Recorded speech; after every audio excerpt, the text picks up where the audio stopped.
This is a part of the ongoing collection of having the thing where it's from, like having a Guinness in Ireland or one day hopefully having Tabasco in Louisiana. This one is Beefeater's gin. So I've always wanted to drink Beefeater's in London because Beefeater's is London and I love it. It was a really nice tour, honestly, and for the money it was really good. At the time of the recording, I think it was like 25 pounds and you get quite a bit of gin to try, but I love the history here, like looking through like the eras of Beefeater's gin, including the history of obviously the Beefeaters, which is this gentleman here. You see him in the Tower of London, of course.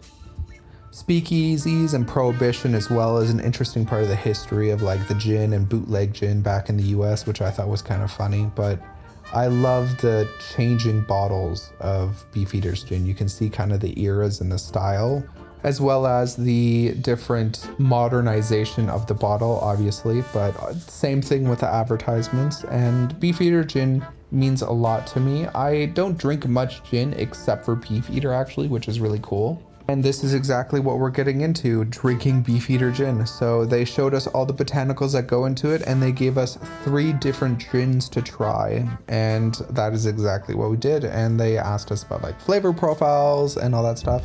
But a lot of times I was just like, hey, this tastes like gin. Then they took us into the main distillery where they actually steep all of the herbs.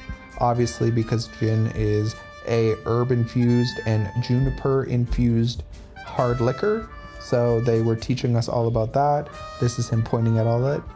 And eventually after that, we go to the bar that is literally facing the distillery and they get us a chance to try a real Beefeater gin and tonic. And it was free with a ticket. So obviously I very much obliged myself and I had some Beefeater gin, which was obviously really good. And then I got the tasting menu of all the different fruit ones and I absolutely loved every single one of them. The blood orange was my favorite though. But after drinking more gin than I probably should have, I had to finish up. So I was happy to cross it off. Thank you so much. Lots of love. Dan.